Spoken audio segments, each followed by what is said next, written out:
What you are about to hear is real. Clear 41T, car 59, and any detective unit in the area. At 2702 Devonshire, that's 2702 Devonshire. Woman attempt suicide, code 2. Respirator and ambulance have been dispatched. 5-6 to 1, we're right on top of the call and rolling. 156, 10-4. This is Donn Reed, police recorder. You're riding in Detective Unit 5-6 on the Nightwatch. Driving, Sergeant Ron Perkins, partner Detective Sergeant Kurt Waller. At the moment, we're moving through the traffic on an attempt suicide. Looking back, the piercing red lights of a police unit bearing down on us. I'll check that. It's red fire department rescue squad. 4 Nora 87. Slow it down. 52. We're pulled over to the side now.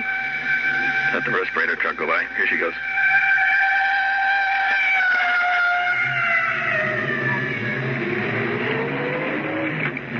Swinging in behind the rescue truck. We'll be there in just a matter of seconds. And while you're with us tonight, remember, this trouble call we're rolling on, the people you meet, they're not actors. You see, this is it.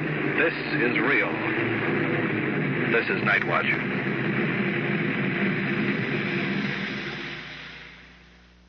Nightwatch, the actual on-the-scene report of your police force in action. There are no actors. There is no script. Every voice, every sound is authentic. The investigations are operation of the Police Department of Culver City, California, W.N. Hidebrande, Chief. And now we switch you to Detective Unit 5-6, on patrol somewhere in the field, and to the official police recorder, Donn Reed.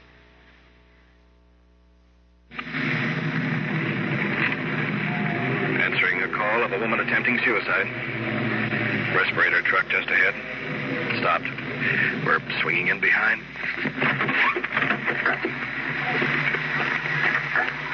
Two firemen with a portable inhalator hustling into the house. Ambulance has been dispatched. Should be here any moment. Man standing in the middle of the room, pointing to the back of the house. Moving into a small bedroom. Firemen setting up their equipment on the bed. Middle-aged woman appears to be asleep. Kurt, here's a couple of bottles here. Marked sleeping tablets. Why don't you look around, see what you can find. See how they... Fireman applying oxygen mask. She looks more like she's in a kind of a coma. Young fellow standing in the doorway. His picture here in the dresser. Probably her son. Let's move over there.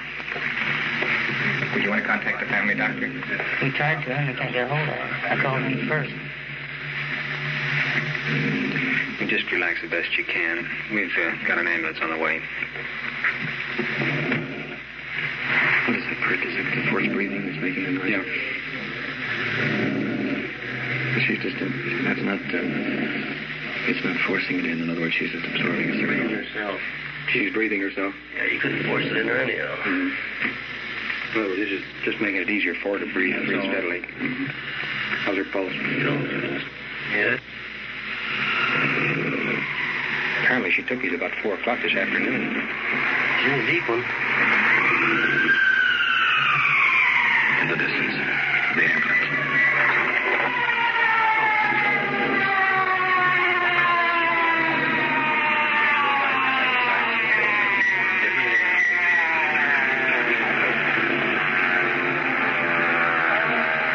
Let's move out to the front door. Sergeant Waller talking with the young fellow. If we need anything else for our form, we'll check with you again later. As long as there's still life there, they have a chance of pumping her stomach and getting that out of her system. So we just hope for the best. Ambulance crew coming in.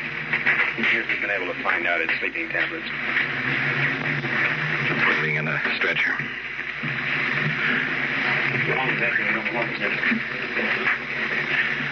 Removing the oxygen mask. Placing victim on the stretcher.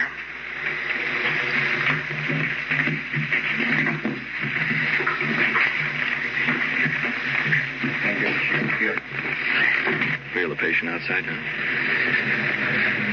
Across the sidewalk, quickly out to the ambulance. Resuscitator truck on the left. Still grinding away. Into the ambulance. Her son is going to follow you down in his car. He'll meet her down there at the hospital. Okay. Okay, man. Thank you.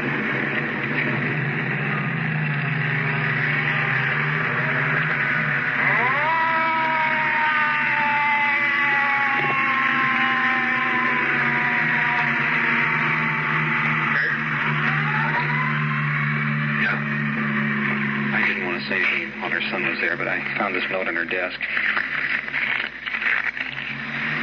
Most women want to take their lives because of some man. With me, it's just the opposite. I don't want to live because I have no man. Now, let's get back to work.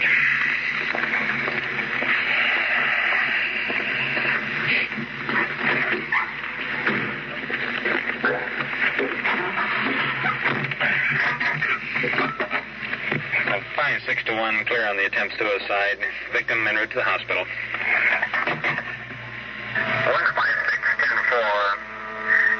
Take this call, 1038 Main Street, 1038 Main Street, in the bar.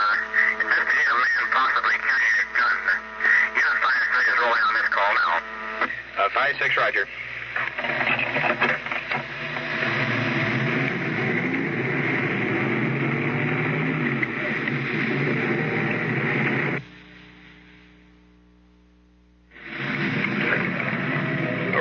Location. Man possibly carrying a gun.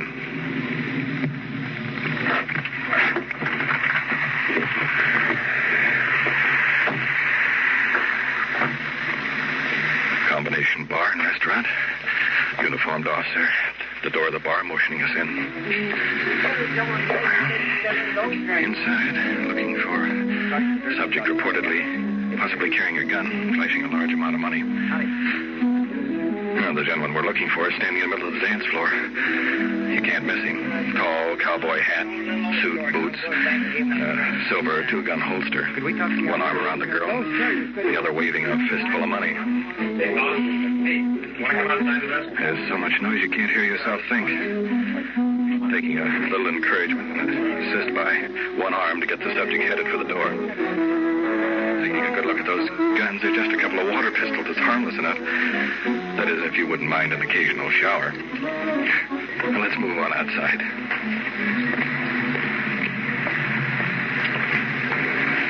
Sergeant Tommy Dirk's uniform division joining us. The cowboy leaning against a car, spinning a water pistol on one finger, waving a wad of bills. You know what I mean? What you guys get mad at me for? We got a report that you were carrying a weapon in large sums of money. Oh, I got about $150 on my pocket. And I'm the nicest guy. Just call up and ask him. I'm the nicest guy you ever met. Do you have some identification on you? Sure I do, sir. What do you mean you get mad at me? Oh, we're not mad at you. We're trying to safeguard all the money you're carrying. You mean old Fontic, you stole my golf clubs and all my motorboats? Yeah, you know me well. I know you, too. I'm the man that owns a big market.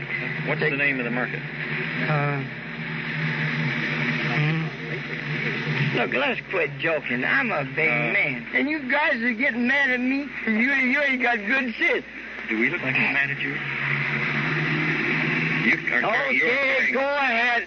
You are carrying an unusual amount of money. That's my business because I just got and I still got the money, and it ain't none of your business. Oh, it isn't? Hey, you want us to make it our business? Look, how much money do I got? You want us to make it our business, or do you want to cooperate with us? Make up your mind one way or another. I wish you'd let me go home. We're not going to stand out here and argue with you all night. We're going to go on the wife. Sure, we'll let you go home. You give us a few correct answers here, and we'll let you go home. Count it. We don't want your money. We're trying to safeguard your money. You're flashing money around in a local bar. A lot of money that people don't see ordinarily. If you walk out of this bar and lose all that money, you're going to blame the local police for not doing anything about it. Not me. You'll be the first one to squawk. Do you have the phone number of anyone who could identify I'll show you one from the big man downtown, the biggest man you ever saw. Give me a little light, will you, please? Okay. It's good. They get you pushing me around. The This guy is a walking Bank of America. Sure he is. $10 fine for being drunk. The only one thing you can do is arrest me for plain drunk. No, we don't want to arrest you, but we'll have to keep that up. Well, that's all you can do for it. I ain't driving. I ain't going no place. Just plain drunk. That's $25. I'm just a plain drunk, and that's all you can do about it. You can't arrest me for anything but a train bunk under no condition. And you're going to be surprised when you lock me up. Everybody's going to laugh at you. Look, let's go in here and have a couple of drinks, all of us. And we don't want you to have any more to drink. We want you to go get some coffee. Why? Will you do that? Let's go in here. Will you go get some coffee? I shall sit down right there for 2 hours and wait till you come and say go home. I'm a gentleman. That's one thing you can blame. Well, suppose you go right in there and sit down and have some coffee. I don't like that coffee, but I'll go sit down. Okay, Let's go get something to drink and sit down. What do you think? You go get some coffee over there. You get no drink? Hey, come on. We're going to get some coffee before we have to. Yeah, it would be too bad if we had to cook such a friendly fellow. Cowboy wobbling on high-heel boots toward the restaurant. Whoops. He's making a right turn into the bar again. Well, he just developed himself a problem. Yeah, I'll go and get some coffee, huh? Stay here. He said I can go and get some coffee. You didn't go quick enough. Wait a minute. Now, look. He told me to go in and get some coffee. You wait a minute now. We're going to have to take you to jail. I'm going in here. I'm going to give you some coffee and everything. Go with these officers. Leave Why? with this, mister. I don't think I should. Well, I think you should. Don't give me a jail sentence. Please don't do that. Let me be a gentleman and be a nice fella. You come with us. The suspect being placed in the uniform car.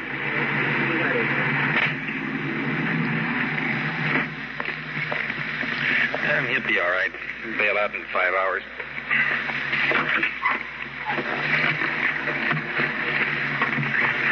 Get over your coat. You know that water pistol he was spinning? Yeah? He was a better shot than I give him credit for. 5-6 clear. 5-3 has the suspect in custody. 1-5-6-10-4. 5-6, when you return to the station, special investigation. 5-6, Roger. Be in about 10 minutes.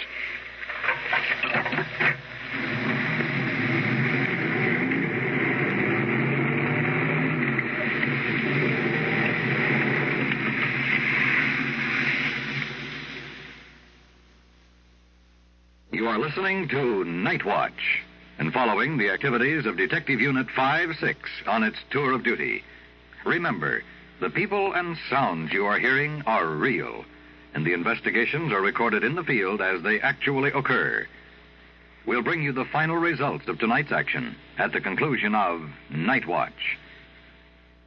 The answer to peril should not be panic. You can help constructively to minimize the danger of a surprise air attack if you are able to volunteer a few hours each week as a ground observer. Ground observers compensate for radar's blind spots, help make America's defense complete. And now we take you to headquarters and to the official police recorder, Donn Reed. Want to see this now? Yeah, Ron. Our juvenile officer just picked up a couple little kids. Neighbors were complaining. I rode down with a J unit, and that place was filthy. Mother would take off days and half the nights neglecting them. Here's the name and address. Oh, yeah, I know this case. We found these kids abandoned in a car one night. Mother was in a bar. Remember, Don?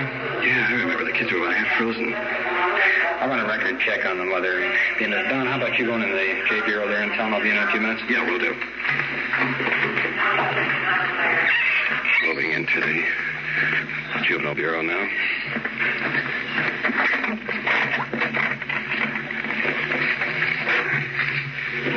Here's the picture. Policewoman Pinkston in the corner with a tiny baby. Juvenile officer talking to the older boy, about 4 years old. Blonde, thin. She isn't walking, and she isn't crawling. Yes, she is, Leslie. That's my mama.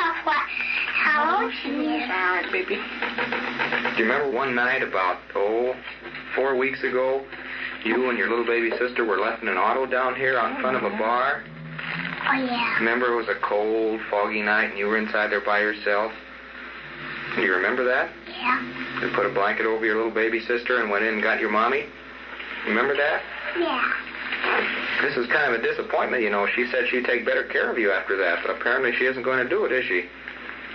Well, I have to take care of my baby sister, too. You mean during the day you take care of your baby sister? How old are you? 4. You're 4? And what would you do if suddenly the house caught fire? I would get the baby out of the house, and I have to go down there and push the button and tell them where to go. You'd go down and ring the fire alarm? Yeah, and tell them where to go. And what if during the day your little baby sister started choking or something? Then what would you do? I'll tell my mommy. You tell your mommy? I think by the time you got around to your mommy, your little baby sister wouldn't be choking anymore. What did you have for breakfast this morning? Eggs. Eggs? How many? 2? Do you fix it all by yourself? And what about your little baby sister? She has milk and she has baby food. Do you fix it for her? I took milk for her and baby food for her, yes. This little kid was asleep out on the lawn. That one? No, the youngster was. We asked him if he'd get in the house, and he said no. When I do funny tricks to my baby sister, she laughs all the time. What kind of funny tricks do you do? I do. And does she laugh? Yeah. See, she's laughing right now.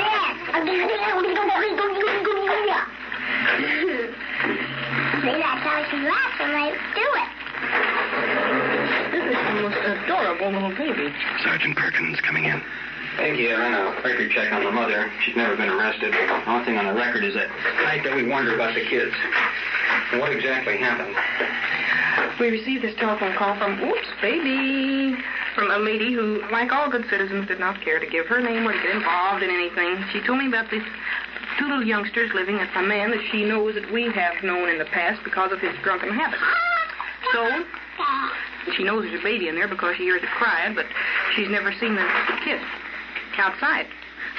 So I said, okay, we'll see about it. We come up to the house, and this youngster is lying on the ground asleep, and he had been asleep for quite some time because of the impressions left by the grass in his arms and on his body, and his little fanny was sticking out of his jeans. Those he has on now. And we asked him why he didn't go in the house and go to sleep, and couldn't get in. So at that time, we ring the doorbell a couple of times, and we hear the baby crying, and then this man comes to the door. And we tell him who we are, and we walk in, and this baby is crying in the middle of the floor on a real dirty, filthy blanket, and she's got this bottle that I suppose, unless she was used to it, would give any other baby colic or something, because it's just old, and vodka bottles and gin bottles and beer cans. Let go, baby doll. Come on, let go, doll. She is such a doll, Perkins. Anyhow, I know, baby. Anyhow, we asked him about the condition of the bed. We took the bedding off of this kid's bed here. What's the matter? And he said, well, looks a little bit dirty. Tell you what, pick up one of the detectives and take the children down to juvenile hall. Put them in the dependency ward there. Meantime, we'll check the neighborhood bar and see if we can locate the mother. Take it easy, baby. You want to go for a ride? Take it easy, baby. All righty. Let's go. Bye-bye.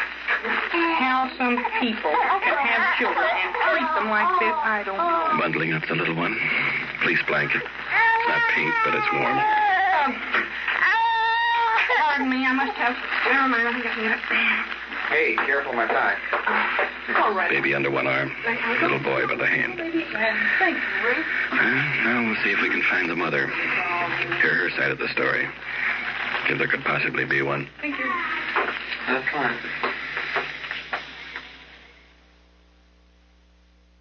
We were in the field for better than an hour attempting to locate the mother of the 2 children. We didn't have any luck, but one of our radio cars located her in a bar just a few blocks from the house. A radio call and a quick ride, and we're back here in the Detective Bureau.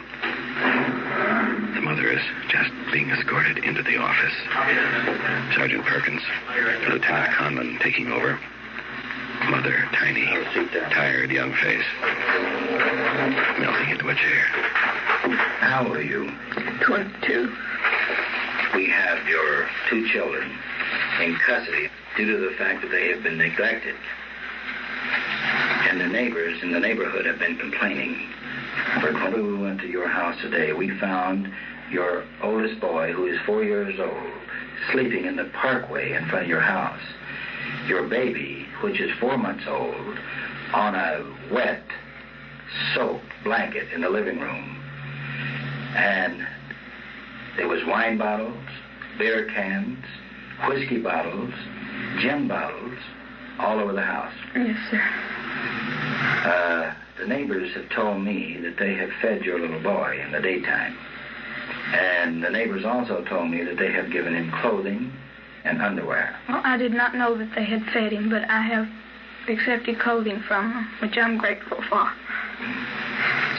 Will you tell me in your own words what you were going to do up here without your husband, living with a strange man and another man in the house, and your 2 children? I wanted to get enough money saved up so I could go home.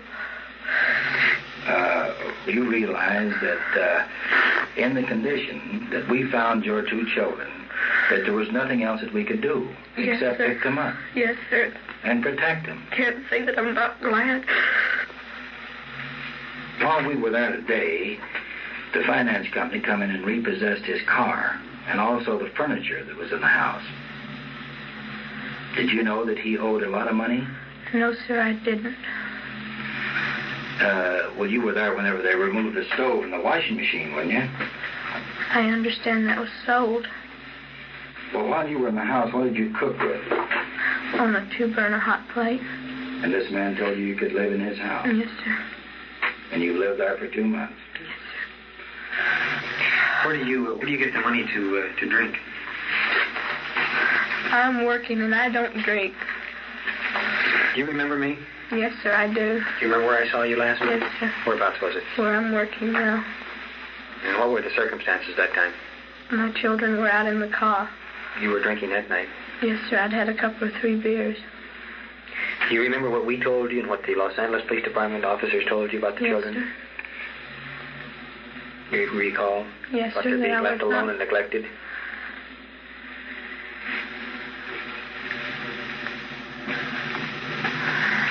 That particular night, as I recall, the windows were down. The little baby was lying in the car with no blanket over. The little boy was in the car by himself with the baby. You were inside. You'd been drinking, and one of the fellows that was in there was pretty drunk. In fact, he was taken in, as I recall. Yes, sir. At that time, we asked you some questions, and you told us a whole bunch of different stories. Do you remember? Yes, sir, I do. You told me that you were married to this fellow, and you told me that these were his children, and later you said they were children by another husband. As a fact, when we left there, we still didn't know what the truth was. Yes, sir. The thing that I'm trying to point out is the fact that we did run across you earlier. Yes, sir. Several weeks ago. And in that particular time, you were given a break. And you were told at that time that if any violation occurred in the future, that the children would be taken away from you. Well, I didn't realize that they would be alone. They weren't alone. They were with 2 drunks. No. How long has it been since you've had the baby outdoors? In the sunshine. In the sunshine. Well, it's been over a week.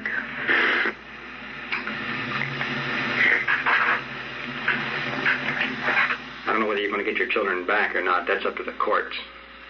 But I'll tell you one thing. It's a privilege you're going to have to earn. Yes, sir, that I know.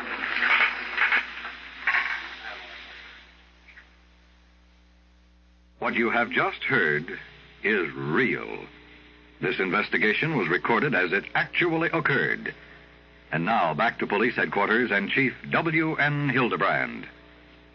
We'd like to give you the outcome of the first 2 cases very briefly tonight because we'd like to do something just a bit different. On the attempt suicide, the victim recovered thanks to prompt medical attention. The intoxicated cowboy was taken into custody and booked plain drunk for his own protection. Now to the case of the woman neglecting her children. We know a warrant was issued and the children taken into custody by the juvenile officers. Actually, this was the end of the story, not the beginning. I've asked our police recorder to bring his tape machine in here. We'd like to replay a short portion of the case involving this woman who appeared on Nightwatch approximately 2 months ago. As you know, the juvenile officers found her 2 children alone and cold in a car while she was drinking in a bar. Here's what the mother said when the officers told her a petition to take the children would be presented if she neglected them again. Like that, you got to get a petition to take these children away from you. Understand that? You told her that. You mind what I told you now? Never brought this attention again. You go. If I ever do this again, I deserve it. All right, you go on home. Really, I deserve it now. You think kids home, But I want the children. If you want to chase around, you get somebody to take care of them kids.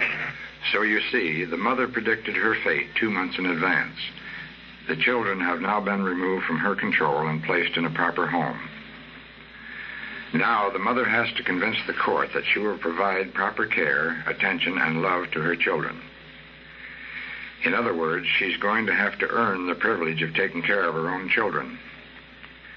I hope this will help you understand just another human problem.